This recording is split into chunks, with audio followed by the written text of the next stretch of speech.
When I started the Humane Society in 1998, they were working from a volunteer's backyard. Then we moved to Carolina Place Drive.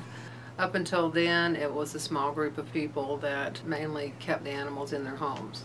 When I became director in 2008, we had to get serious about moving to here. In this county, we're the only one that has a large facility to house the animals, and this keeps them in the public's view. We're a no-kill shelter. Once they come in here, they stay here until we find them a home.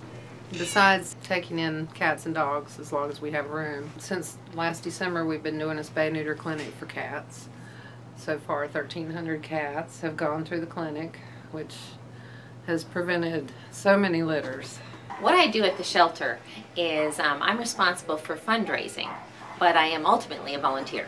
And being a nonprofit, no government funding, we rely on fundraisers, donations, adoptions to make this place run.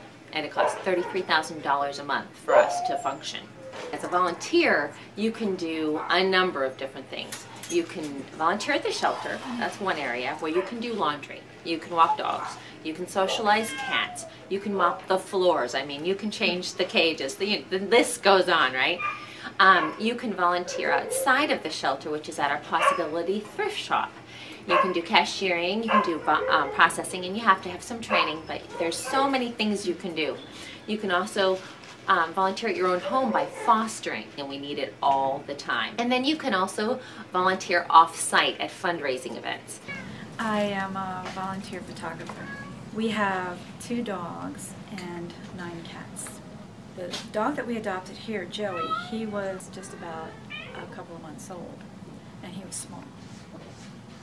And now he's about 63 pounds. He's a big boy, and the cats love him. He just stands there and they just rub all over him. Zoe is a muted tortie, and she's just the love of our life. Before you adopt an animal, you really need to think about it, because it's gonna become a family member. You should never just decide, well, no, I don't want you anymore, and just get rid of it. You have to be sure your lifestyle is ready for it.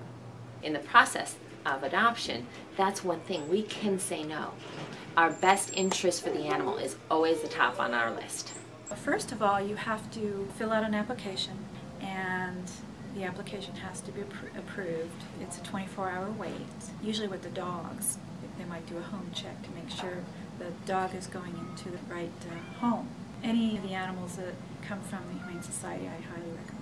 It takes so many hands to make this happen, and we're about a 80%, maybe 90 to 92% volunteer organization. The staff is a skeleton crew, and they're awesome. They get paid little, and they do an amazing job.